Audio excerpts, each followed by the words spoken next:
that. Turn on that recorder. Okay, there we go. So at this site, which is on my consulting website, it's not, you won't find it through the main page. You have to actually go to this directly, but inspired-engagement/work-resources. There's handout. You're welcome to download it. You're welcome to use it to follow along. You're welcome to just open it at the site and look at it, or you can just listen along and jot some notes if I ever say anything that's worthy of a note. You also will have there a copy of the PowerPoint. It's done in a PDF format so that it's small enough to be able to load. But if you'd like to see the slides again, or there's some information on the slides, which there isn't a lot in this one, but it's there. There's also handouts and the PowerPoints from the other webinars that we've completed up to date with this little series. Power of Hope, we completed. We did one on productive conflict, and we have our part 2 of productive conflict on Thursday. And we also talked about using your Clifton strengths in a time of crisis. So all of the materials are there for those sessions as well. They're going to be repeated, and I'll give you that information at the end if you'd like, if any of those sounded interesting. We're going to be doing those again starting next week. I'm going to go through that whole series again. We are recording this. You just saw me forget to turn on, and now I turned on the recorder. We are recording this, and we'll post it. If all goes well, and it did on the last 2, they'll have transcripts or closed captioning on the video. So yeah, if that's of interest to you or some of the folks around you, you're welcome. You're welcome to share the material with anybody you want. As long as you're not using it for proprietary purposes, of course, you can share it any way you want. If that's helpful. I already asked once, and I'll ask one more time for those of you that just logged in or haven't. Part of what we would like to focus on is how the remote worker is perceiving themselves at these times, and how we as managers or people that are responsible for others, and that might even be a classroom with students rather than just a group of workers. We're going to talk about social isolation and disconnection and all those things that start to happen with this. One of the ways that we can do that is to focus on building community. Community is always a positive thing at the workplace. Community doesn't mean we're all best friends and go out to happy hour every night. But it does mean that we can have a connection to each other, that we can see each other, we can realize that we've got support and there's other people in our lives around us. And helping that is to see your face. So any of you that have web cameras that can turn them on, we don't care whether you washed your hair or had it cut in the last month. The salons are closed here in Arizona. We don't care if your kids walk in.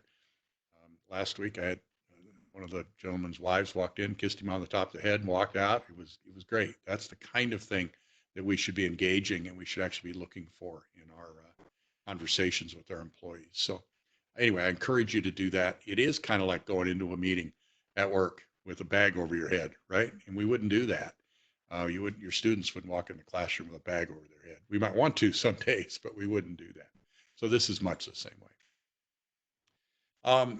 You know, in thinking about this and preparing this particular presentation, I did quite a bit of work with some of the research that's been done and several of the webinars that are put out for a variety of different kinds of coaches and consultants that I've listened to. It's pretty obvious that things have changed.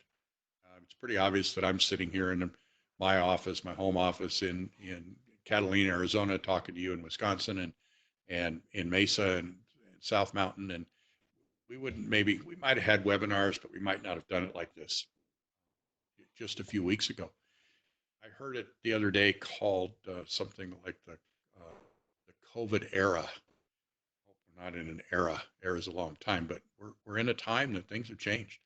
There's no doubt that many of you are sitting at home. It looks like your backgrounds are home related, not work related, in terms of your office at work. Things are different. There's just no doubt. But at the same time, nothing's changed. This is a higher ed group that's here right now. Your students are still in class. Many of them are online instead of in the classroom. You're still registering students for the fall. At least most of you are. You're still advising students. You're still tutoring them. I see there's a handful of you from Disability Services at Mesa. You're still serving your students. That hasn't changed. So although everything's changed. At the same time, nothing's changed because we're still required to do our work. We're serving it in a different way. All of those things that are pretty obvious with the crisis that we have going on in the world at the time. But at the bottom line is that managers are still managers, that you are managing students, you are managing people. And I constantly, in some of the executive coaching and manager coaching that I do, I remind them that they're not managing things, they're managing people. And yes, we have to do budgets. Yes, we have strategic plans. Yes, we have reports. Yes, yes, yes. But managers manage people. And so we have to think about this as a human connection, not necessarily a task connection in the conversation we're having here today. So keep in mind that managers are still managers. You may not be doing it sitting across your desk one-on-one, or you may not be doing it in a conference room. You're doing it over a virtual setting, but you are still a manager. And as a matter of fact, I think the need for you is greater than it's ever been right now. Again, if you remember that managers manage people, not things, your responsibility or your role in helping people get through this change in the world at the moment and to figure out how to get to the other side, or at least as far to the other side as we can, I think is part of your responsibility as a manager. Some say, well, I don't have time. Well, you don't have time not to. That's what managers need to think, is that you have to take the time to be aware of the people around you. I also believe this. I heard it the other day from Patrick Lencioni, who does the 5 Behaviors of Cohesive Teams writing, written that series of books, and is one of the founders of the assessment program that I know some of the deans at Gateway have engaged in with me. He said it's not temporary, and it's not. Now, is it permanent that this is exactly how it's going to look for the rest of our lives? No, but this virtual world that we're in the middle of right now is not temporary.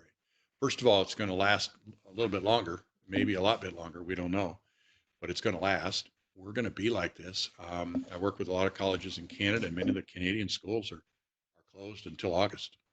They've just made the commitment now. We've got some that are closed until June. We've got some that have already said they're going to do all their summer classes online. So this isn't temporary. And we can't, I don't think, as managers, we can assume that we're only going to have to do this for a few more weeks and then we're done. So let's just kind of get through it. I think we have to start working on becoming the best virtual managers we can be. That's a challenge to you. Is don't just assume that this is something you're going to be over with in just a little bit. I would assume that you have the opportunity here to grow, to develop, and to become the very, very best that you could possibly be in this. So that's your opportunity. I think you have an opportunity here to to to build deeper relationships with the people that you work with. I'm even going to suggest, in some ways, things have slowed down, and that sounds funny, especially for those of you that have kids at home. I've got a son who's working from home. His wife works from home. He has a fairly high level executive kind of job, and they have a 6 year old who, he doesn't have ADHD. I don't know how you define it. And then they have a 4 month old who doesn't sleep well at night and needs feeding all the time. And they're trying to work and they're on their, oh my gosh, I don't know that their life has slowed down in the same way that I'm suggesting, but it has. We don't drive to work. We don't get disrupted. We don't have as many meetings we walk down the hall to. We don't, it's just different. And I'm going to suggest that one of our issues we'll talk about in a minute is the volume of work that we have. Some of you may have that volume the same, but many, many, many virtual workers, including those of you on the screen now, your volume of work, the amount of work is down because there's things you can't do. Changing the world at the moment, and there's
Stop that for a second.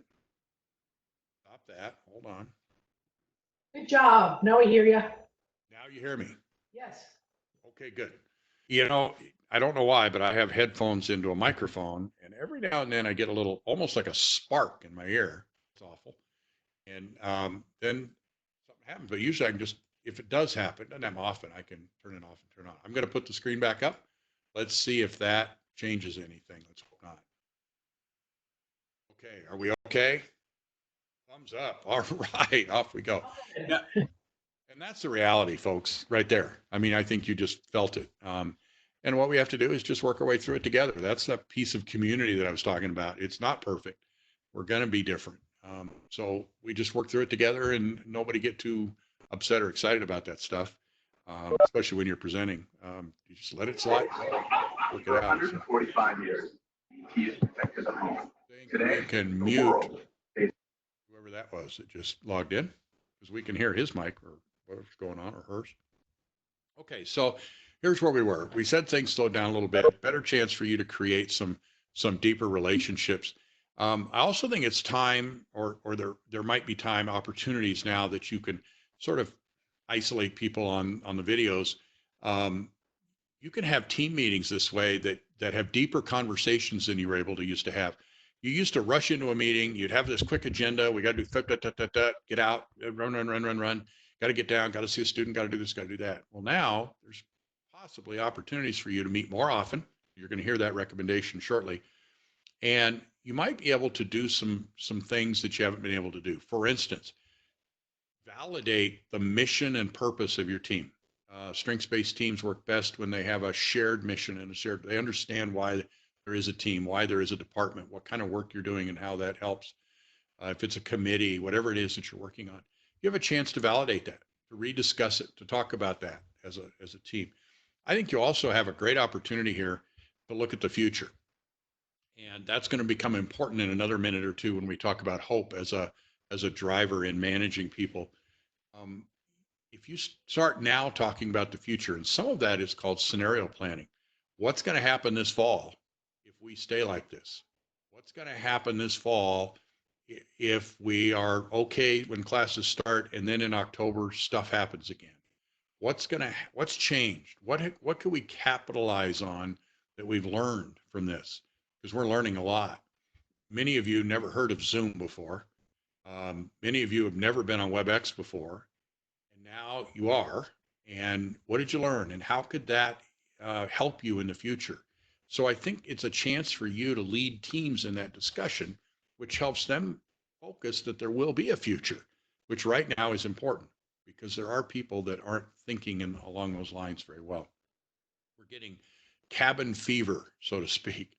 And I think it's our opportunity to maybe work around that, to help people with that anxiousness that comes from some of the disconnections and all. So what I'd like to know, and I'm going to pull this back up again here myself so I can see it. I'm going to put a poll up. We're going to make sure it works here. And I'm going to ask you how you're feeling at home right now. So you should be able now to see a poll up. And what I'm asking is just if you'd mark there how you feel. You're working at home, things have changed. There's a lot of different kinds of pressures on you as managers and as workers.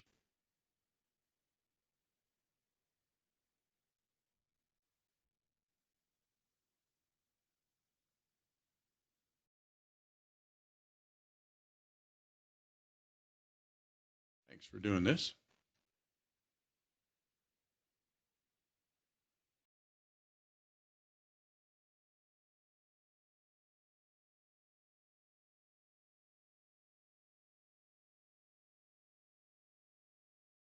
All but three have logged in, and they're on my phone is what I am.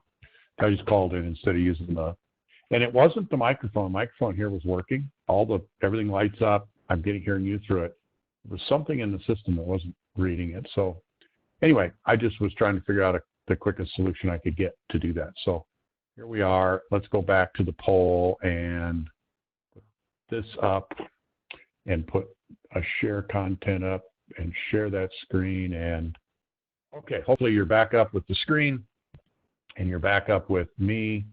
And I apologize for any of that, but you know, like I say, stuff happens, right? Okay, so the poll, here's your results. If you can see those on the screen, I bet you probably can. You know, 35% of those you answered are anxious, and that's not uncommon at all. That's a very common result in this. There's hopeful, which is good. That's a really positive thing. I hope you are contagious with that and the people around you. Some are excited, some are happy. I value that and appreciate that a lot. I hope you again can be contagious with that with the people around you. But I'm going to suggest that an awful lot of the folks that you work with follow some of these categories. There's a lot of research about remote workers, even before the virus, when people were working remotely, and you know there were a lot of desire to do that. So there's a lot of studies being done, and it's even gotten worse. And that is they feel socially isolated. They feel disconnected. You know, when you're at work, you may be primarily in your office and people just sort of walking by and not necessarily stepping in to communicate, but there's people there, and you run into them at getting a cup of coffee, or you run into them walking to the printer. There's connections, there's people, and now your connections are those that are in that four walls that you're living in. And some of those, you know, the same people every day, same kids every day, get a little old at times, and you just get socially connected from your social support system. Gallup did some survey research a while back on well-being, and one of the most important pieces of well-being was social connection. And they've got some research on how often we have to have social connection during the day to have well-being, and it's pretty high. And we're not getting that at the same level and the same diversity that we did at work. That also makes us feel, therefore, disconnected.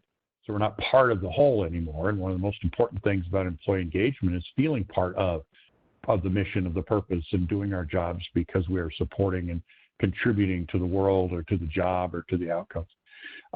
Believe it or not, there are a significant number of people that feel guilty.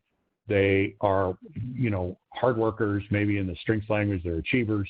They've got these big to-do lists every day. They're just grinding at work and working hard and passionate about their students or passionate about their jobs. And now they're home, and it's harder to do their job. And they actually feel a little guilty at not doing it. They feel bad that maybe they're not serving students or they're not serving the organization as well. So there's actually some guilt. And I actually have coached two people in the last couple of weeks that I've had those conversations with as workers, and they brought that word up, not me. They brought up the word guilty. They said, I just feel guilty working from home. I'm, you know, I can be in my pajamas and sitting here, and, you know, that isn't right. I should be at work. So recognize that people are feeling that way. And then one of the big ones is they feel like they're being left behind, that the college is moving on without them, that you're moving on without them, that somebody else is somehow connected. You're talking to somebody else on your, you know, on your Zoom or your webinars, and they're being left out and they don't know, because in the office, you see that. You kind of know who's connected and what's going on. But in this setting, you might not be able to. So there's this very strong sense of getting yourself left behind. My son, believe it or not, is feeling that in his corporate job, is that there's some other things going on. And he says, geez, I'm not in the loop anymore. Well, maybe he is, maybe he isn't, but he's not feeling like he is. I think it's not unfair to say that uncertainty leads to fear. Meg Wheatley has done some great writing. If you've ever heard of Margaret Wheatley, she actually spoke at Mesa years ago. For some of you who've been there a long time, she's an author who's written a lot of essays on the world. Some of her most recent stuff I'm not as fond of, maybe, but the stuff she's written in the last 10 years or so is really, really powerful. And the stuff she wrote about crisis I thought was just great. And she talks about this uncertainty leading to fear, and people become more focused. They drop down in Maslow's hierarchy. They become more focused on themselves. They become less giving in some ways. They start to isolate themselves. Well, we're forcing them to isolate themselves. They focus on small details that they can have control over. They lose connection with the bigger picture, which is something as a manager of employees, you want them focused on a bigger picture and more things going on. And then again, they get that cabin fever where they They get angry at authority, and they get angry at the virus. They get angry at being home. They get angry at not having toilet paper, or anxious, if not angry at least. So that we're creating a lot of emotions that we might not have if they were just coming to work. But there is a solution. And I think Meg writes this really, really well. And that is that the solution is it's each other. Believe it or not, and if some of you have the strength stuff, you know, my strengths number of strengths themes is low, and I'm not somebody that just loves to go out and hang out with, you know, people and party all the time or be around. I'm not. I have deeper relationships with fewer people, but I thrive on the social connection that comes from being around people. And just doing this is part of the reason I volunteered to do this, is because I get a chance to connect with all of you in as virtual a way as it is. There's still a connection here. So I think this comment from Meg is really true, and that is, if we can rely on one another, we can cope with almost anything. And I believe that if we can start in building that community back together, but without each other, we retreat. And I don't think that's where we want them. So keep in mind that we're in this together. You're in it with them. They're in it with you. You're their manager. You're their teacher. You're their part of a team. Those people are relying on you. And I know most of you aren't out reaching out to others right now. And therefore, they're not reaching out to you for the same reasons. You think, well, they don't want to be bugged. They don't want my time. They don't want me to. They're busy. They're in their pajamas. They're taking care of their kids. They got it. I'm telling you, we're going to find that I think it is important for you to reach out and use this as an opportunity to do that. So let's talk about pure management for a second. That's the worker, right? Workers are a little anxious, a little stressed, feel guilty, feel disconnected, and we're a manager. So now how are we going to manage them so that they can feel their best, most engaged, and still be productive in the work that we want done? In using some of the research done around strengths-based leadership, I think it fits really, really well here, is that great managers build these 4 feelings in their followers. They build a sense of trust, a sense of compassion, a sense of stability, and a sense of hope. And if you look at those right now, you say, how in the world am I going to do that in this world? There's a lot going on that isn't necessarily hopeful. And, you know, how do I build stability in a world that's so uncertain right now? That's what we're going to talk about, because I think those are really good questions. So hopefully we can answer some of those and give you some feel for that. Let's start with trust. I think the key here for you as a manager, which is the topic of what we're talking about, to build trust in others, is to be intentional, is to do it on purpose, is not to just occasionally check in with them because randomly. Intentionally say, I have some things I need to do in order to build that relationship. I have to build trust, and I can do it this way, and use it as part of your job. Put it on your to-do list to do. I think it's really important that we're human. You know, all of this just went off a little while ago. You couldn't hear me. That's human. That stuff's going to happen. Some of you, I saw somebody walking in and out in the background. That's human. That's life. That's what it should be. But you need to show that as the boss, as the manager. You gotta share with those folks that you're anxious, that you feel a little guilty, or that you are struggling with certain things. That's human, and that shows that vulnerability. And managers that can show vulnerability, not weakness, vulnerability to others, can build a great level of trust. They understand that you're understanding of them, that you are human and that you are a person and you have your issues as well. And that builds a much deeper relationship that you can later have productive conflict. You can help each other to results. You can hold each other accountable. It's a much deeper relationship if you can do that. And then last, and I don't think that's a big issue with anybody here, you know, in higher ed, it's less true at the level that are on this webinar, is to be humble. They're not looking for a hero. They're not looking for somebody to step up and just take care of everything for them and show them how it's going to be and be perfect. They're looking for people that are going to help them, people that are going to be available to them, the people that are having their own weaknesses and their own struggles and their own kids and their own working at home issues and their own technology issues. And they're human. And I think people really need to see that. They want leaders, not heroes. I think being very honest with people is important, not to withhold, to be really honest in this time. If there's something going on and you can tell them and be as transparent as possible, you should do so.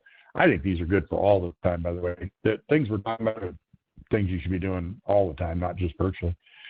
And then last, I think being available is really, really critical as a manager. However, you need to set boundaries, and the boundaries need to be clear. If you have the open door policy now, you're available 24/7. I teach a lot online. I taught for the last handful of years. I taught almost exclusively online, and I'll start again as an adjunct in the summer. And our students are that way. Those of you that teach online, unless you set clear priority, I have an assignment due on Sunday night because I figure it gives them the weekend to do their work if they want. You know how many emails I get at 11 o'clock on Sunday night and expect me to respond? They get mad when I don't. Well, I'm not a 24/7 help desk. So I put in the syllabus that I answer between 8 and 5, Monday through Friday. Now I'm better than that. They come on my phone. I answer them. But I don't answer them at 11 o'clock on Sunday. I don't answer them when I'm out with my family somewhere. So I think employees are the same way. They would love you to be there all the time, and that's fine. But they will live with good barriers, good expectations of when you can call and when you can't. And I would suggest most of the time during the day you're pretty available, and you can schedule stuff. That's one of the things I like about what I do is I just say, hey, you want to talk? Drop me a note. We'll schedule. And it might be 2 hours from now. It might be tomorrow. But we can schedule it because with this virtual environment, that's a little easier to do. So set your boundaries because you're working at home too. And there's times that you can talk and there's times when you can't. So what do we hear? Be intentional, be vulnerable, be humble, be trustworthy, right? Be really honest and transparent when you can, and then set your boundaries, but be available to them as much as you can. So how about compassion? We said we were going to build some trust. Now let's build compassion. It's a true belief that we're in this together. Again, talking to a higher ed group, I think this comes easier than it might be in some bigger corporations sometimes, is that we really do, we're in this business often because we do care. So this compassion sense that we are part of it together. And that means that our families and our dogs and everything else that goes on in our homes is part of this. No other way to do it. I've got a good friend that works for a electronics medical records company, a huge one, worldwide, global organization that it contracts with large hospital chains. So he happens to be at one of the big chains, one of the big hospital chains in Phoenix. And they have their global manager level meetings almost every day. And in those sessions, they often do some tricks that I'll show you in a little while about how they hold those meetings. But they actually put out it looks like an infogram. It's a series of pictures and some guidelines for video chatting within the company. And what they said was, families are part of this. We should expect and engage and love having people's family in the background and an occasional noise and somebody having to jump up and run in the other room saying, oh my gosh, I got to go change a diaper. Or, oh my gosh, I heard a crash. I don't know what my kids are doing. It's okay. It's okay. It's not, okay, you're at work 8 to 5. You're getting paid 40 hours. So you better be staring at that camera every second. That's not reality. So, and it doesn't build compassion. So I think as long as you have, and we'll see this in a minute, create some clear expectations of what you want them to do and how you want them to operate, having that compassion to understand that their families are part of this is really critical. Be flexible, okay? Be flexible in how you manage your virtual environment. I might suggest that you're going to hear me in a minute talk about you need to meet with them every day. And some of you are going to roll your eyes and go, no way. I'm going to tell you need to meet with, depending on the groups you have and who you belong with, every day. Well, in that, you could build in some different things. You can certainly do the work, but you can also build in some social connection to those. Maybe you hold your meeting in the afternoons and you have, I had somebody say that they have a BYOD with a D, not a B. And they could bring their own dog, they could bring their own drink, they could bring their own daughter, right? And the idea was they'd have their business, they'd take 20, 30 minutes to do whatever they needed to do. And then they would literally have their dog or their daughter or their drink or whatever. You can make up any letter you want there and do it any way you want. But they would actually then sit in an environment like this with all the microphones unmuted, and have a conversation and just chat. And well, I want to introduce my dog. Mine's over here in the back of the office right now. I can introduce you to Maddie, and we can just chat for a few minutes. People really, really need that right now. And you don't have to spend 2 hours doing it, a few minutes. But that connection with the other people here, that's something you can't do at work. That's something you can't do when we're all sitting in an office. Just not the same. You can point to your picture on your desk, but you can't do it the same. So I'm going to encourage you to do that. Have virtual happy hours, so to speak, right? You want to talk to one of your individual one-on-ones, send them a note and say, I'd like to have coffee, right? I don't know if you do this or not. I do. If I want to chat with somebody, I might say, let's walk over to Starbucks and have coffee. And we take a walk over because there's a Starbucks close to my office at the college. And we would walk over and we'd have a little chat on the way and we'd get a coffee or it doesn't have to be coffee. We'd get a drink. We'd sit there for a minute, have a chat at the table, and then we'd walk back. And it was a chance to be outside and connect and have our business conversation. We'll do it now. Say we're going to have a coffee. You go get a coffee. I'll go get a coffee. We'll sit here and we'll drink our coffee and we'll have our conversation. It creates a sense of stability that we're going to be looking at here in a minute. But it also shows compassion because you're understanding we're all human. And then maybe just a walk and talk. It's okay to do this on your phone. WebEx works well on your phone. Zoom works well on your phone. Take it and walk. We hike around here a lot. We're close to the Santa Catalina Mountains. We're north of Tucson, just south of the biosphere. So we're right near the state park. And we hike a lot. Well, I could easily have that conversation on my phone while I'm walking. I just go out and walk the neighborhood. That's still social distancing. And you're outside, they're outside. You have that same conversation you might have if you'd taken a walk around the campus earlier. So trust and compassion, okay? Be flexible.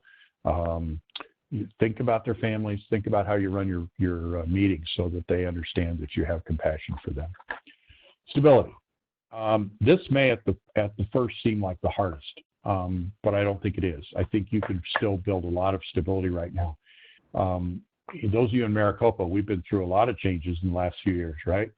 Changes of chancellor recently and all kinds of board changes and faculty contract changes. There's been a lot of change. We had a lot of us, and Mesa, you're looking at a new president again, right? It's like we're going through presidents like crazy, and that's true across the district.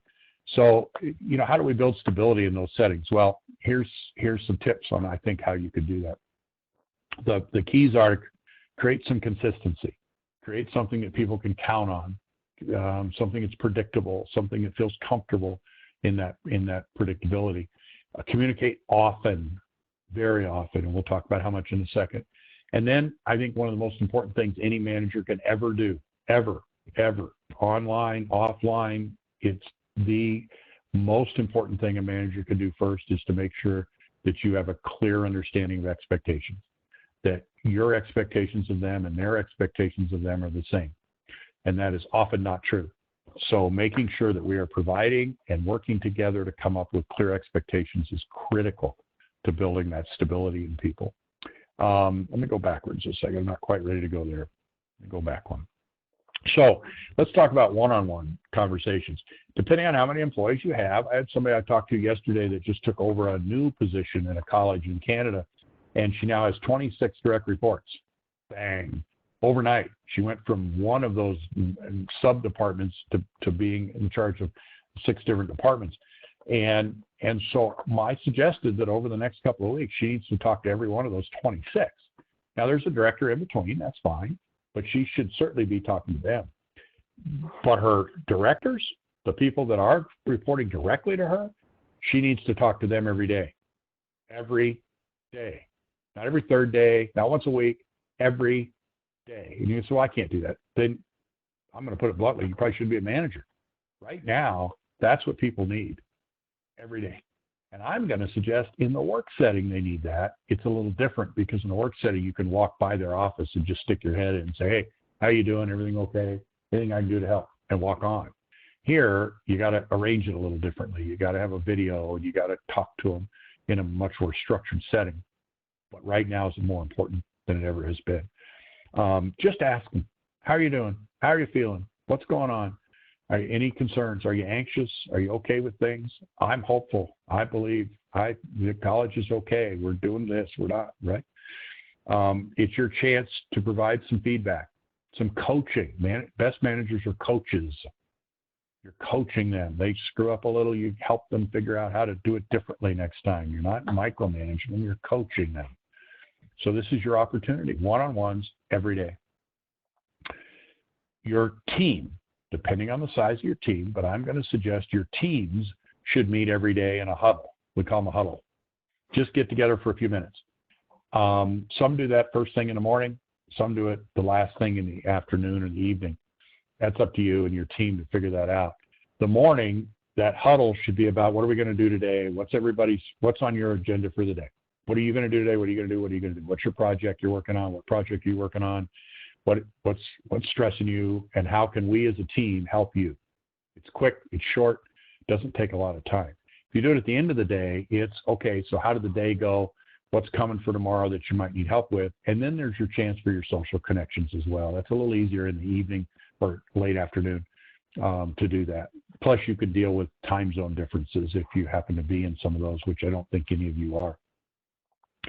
Then I think you probably also need some larger team meetings on a semi-regular basis. You've got at least a couple of months of this coming up. For those in the, that are dealing with faculty, you probably have them until, we extended the semester in Maricopa a couple of weeks. So you're probably talking about, the middle of May, 1st of June.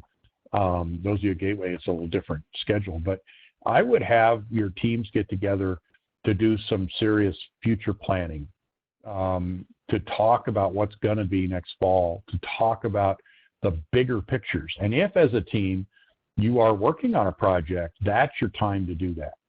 Those are the bigger meetings, not the huddles. The huddles are the short term. What are you doing today? What are we doing? In and out. How can I help? How can you help? Bing, bing, bing, bing, bing. And then check in with each of them individually as a manager.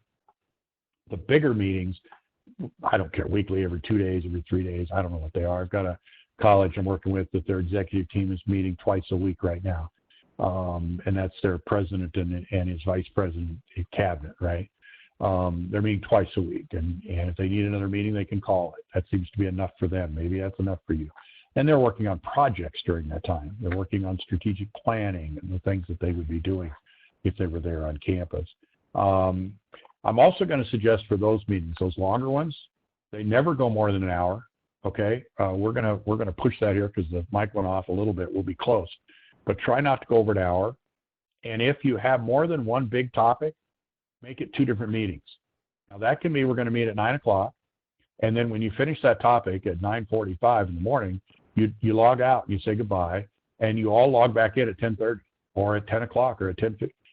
You go away, you go to the restroom, you get a drink, you stretch, you get off the video, you just take a breath. Come back to a new topic. If we start to get topic soup in our meetings, people lose interest quickly, right? Very quickly. And I'm going to encourage you to stay really focused in these kinds of meetings so that you get it in, get it done, get it out, and then do whatever social connections that you need around that. Okay? Does that help? Make sense? I would consider this as an opportunity for your teams to take on some team development, like using Clifton Strengths. If you haven't done that as a team, now's a great time. For those of you at Gateway, it's a great time to have a team meeting and just talk about your strengths for half an hour. Just go around the table and talk about your strengths. That's it. That's your meeting. That could take up 2 days of your time if you wanted. Maybe it's the 5 behaviors exercise. Maybe one of you reads that book and you say, okay, we're going to work on how we're going to have vulnerable trust in our team. This is the opportunity to do that. You've got them in an audience where they're a little more relaxed. They're at home. They're anxious over the environment, but you've got them on the screen, and you can have a pretty good session that way, especially if you open up the mics and you learn a little bit how to use even breakout rooms. Zoom has a great breakout room. So you can take your team and put them out in pairs and have them have conversations and come back. And you can do a lot of the things that you could do in larger groups. And then the last category that we talked about was hope. As some of you might have been on my webinar a little earlier, that when I talked about the power of hope, I spoke on this at NISOD now 3 times, particularly focused about students, but I also talk about it in terms of management and leadership, is how do we build hope in the people around us? Well, first of all, let's define it. Hope is a belief that tomorrow will be better than today, and that I have the ability to make that so. It's not wishful thinking, right? It's not I wish I'd win the lottery, or students that wish they'll get an A. That's wishful thinking. Hope is I do believe that tomorrow will be better than today, and that I have a role in that I'm part of that. So as a manager, that's one of the 4 key things that we're building: trust, compassion, stability, and hope. And we do that by creating this community, right? We're looking at your faces saying, look, these are real people out here trying hard and working hard. And if I got to rely on you all that I could see on this video right now, and those of you that are logged in, I'm okay. Because look at you. I mean, you're here and you're trying and you're engaged and you're doing something, and I'm okay. Life's going to be all right. So build that community, really work on doing that. That's the reason if you're in a manager's position, you require the videos to be on. And if for some reason somebody doesn't have the technology to do that, then help them get it. Some of the colleges are getting laptops out to even employees. If we would do it with students, you got students that can't log in online, we're certainly out helping them. So figure out how to get them a webcam, or figure out how to get their technology to work for them. Help them out. Call them on the phone and walk them through it. But it is important that you actually require them to be seen physically on the screen while you're having those kinds of meetings. Folks, it doesn't matter that you're dressed the way you would dress at work all the time. Unless you're dealing with students, it doesn't matter. People don't care. They don't. You don't care, do you? And other people don't either. So let's put the cameras on and build some community that way. Let's set some goals. As a team, let's have goals. And you say, well, why? Well, that's a big part of hope. Hope is about goals of the future, knowing there's a future, goals, and then agency and pathways, or the ability to overcome barriers. So as a team, if we have some goals, what are our goals for the next month? What's our goals for the next week? What's our goals for this year? My son, I told you, is working for a big corporation. He works for Adidas. I just tell you straight, he works for Adidas. They're working on the 2021 spring rollout. Well, they may not, they're struggling, folks. I mean, they're not selling tennis shoes right now, okay? Sports Authority, well, they went out of business. Dick's Sporting Goods is closed. My son runs the NCAA accounts. They're not playing NCAA sports right now. There was no Final Four, which is a huge project for him. It's gone. So I don't know about their future. He's not sure about their future. Their head executives took a 50% pay cut 2 weeks ago. So they don't know, but they're planning for 2021. Why? One, they need to, assuming that things will be a little different, but they'll be around. And secondly, to create hope, to create that positive feeling of moving forward and knowing that we're going to be okay. So we start planning those kinds of things, okay? And then really take a look at the opportunities that this new reality will bring. I think that really helps hope. I think that idea of talking about the future in a way that says, what have we learned and how can we apply this so we can be even better at our jobs as we go? So if you'd be willing, and we'll just take a couple of minutes to do this, would you consider dropping in the chat room something that you took in the last hour other than my broken microphone? I guess you could write that. What'd you learn?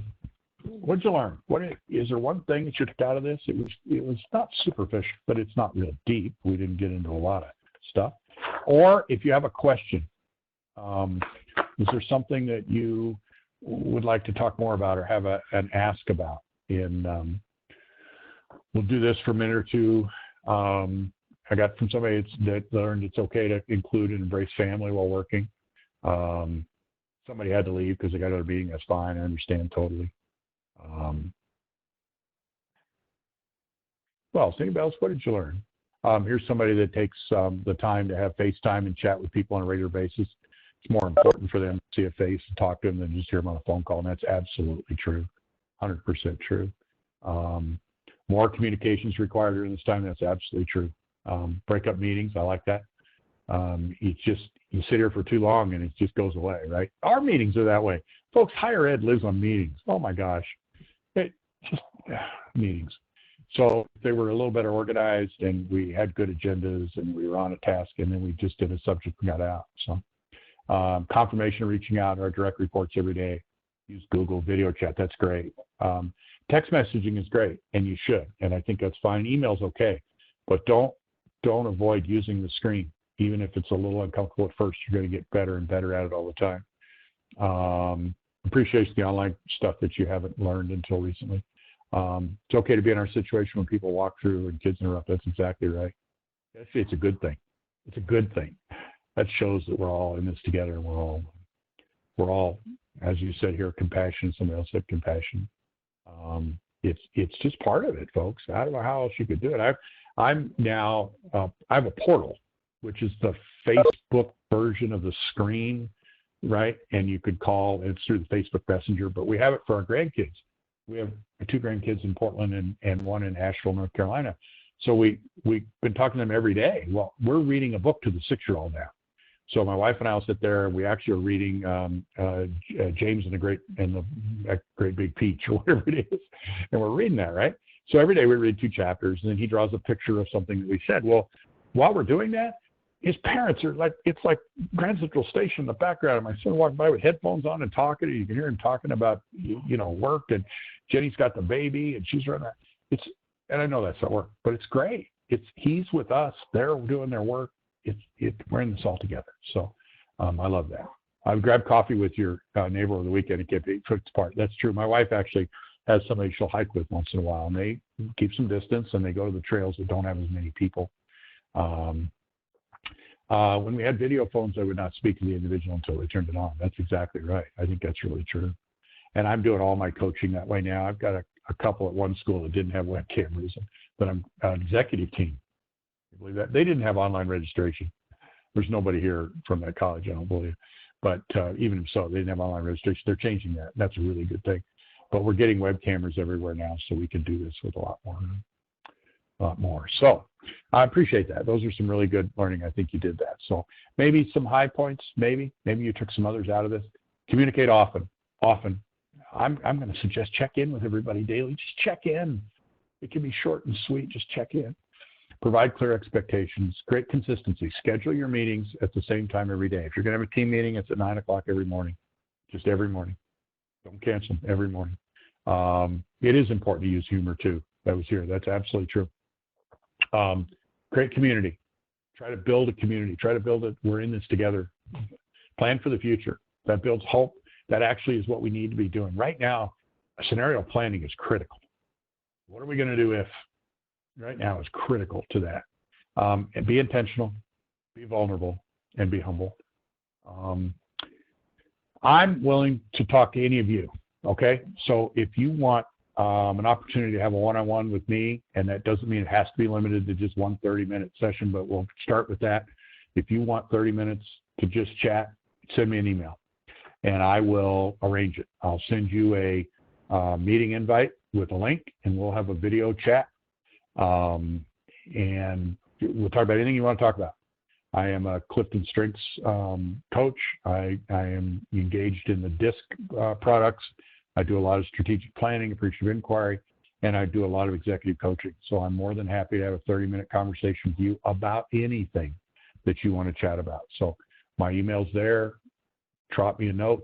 I don't have my Maricopa email anymore. I put that up for you guys in Maricopa. I hope to get it back here in the next couple of weeks, because I think I've been approved to be hired as an adjunct. They turn that sucker off the day you leave, boy. So anyway, you can reach me at this email, and away you go. I do have a webinar coming up on Thursday at the same login that you did for this. It's exactly the same place. And we're going to be doing a Crucial Conversations exercise where you will actually create a script for a conversation you've been avoiding. All right. So if you've got one of those going on in your life, we're actually going to walk through the Crucial Conversations paradigm. If you've read the book Crucial Conversations, we had part 1 last week where we talked about approaching conflict through an interest-based discussion, and on a one-on-one. Not those of you in Mesa know what interest-based negotiation is all about. We use it in Maricopa a lot. This was on a one-on-one and how to have those productive conversations through interest. This is purely Crucial Conversation. So if you want to, 11 o'clock Phoenix time, 2 o'clock on the East Coast, you're welcome to log in and join us. It will be, I would download the worksheet, because you probably want to jot on the worksheet as we go through it, but you could do it on a blank sheet of paper if you wanted.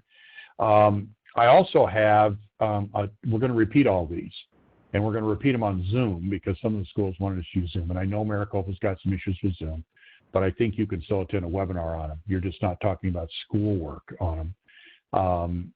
They'll all be at 9 o'clock, so we're consistent with time, Phoenix time, noon on the East Coast.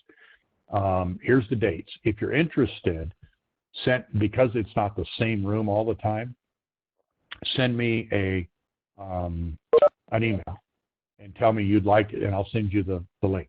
Okay, I'll send you the Zoom link. You don't have to register. There's no money, nothing like that. It's the same as this, but I'll send you the actual link to get to that. So if you want this, or you want this list or something, or you want to jump back in, maybe you want to hear this again, we'll do it probably a little different people. Hopefully the microphone will work all the way through. Interest-based conversations, Clifton strengths in a time of crisis. Just jump right in, okay? Remember the references, handouts, PowerPoints, feedback are all on that website. Email me with anything at all, questions, thoughts. There is also a feedback tool on that site. And if you go there and give me any feedback about this session that you would like, I'd love it. Our feedback is powerful, and I'm always looking to do things differently and do them better, and do them the same, do more of the same. So anything that I can do to help you, jump right in and do that. So I'm going to stay on live until you all have logged out. So, or most of you anyway. So if you want to chat for a second as we close, this is your opportunity. Drop the mute off your microphones and jump right in. We can chat for a second before you go if you have a question or two. That way everybody else can leave as you wish to leave. I know we're up against the hour here. We did pretty well. Microphone for a little while, time-wise. So. And those of you who are saying thank you, you're very, very welcome. This is as much for me as it is for you. Connection is really important. So I appreciate you all being here, and I appreciate you taking the time to spend it with us today.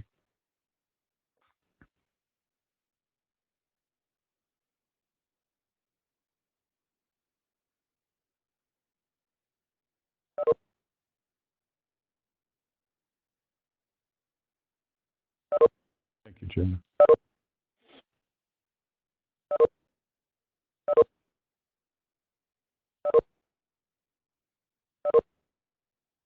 All right. Be well, everybody.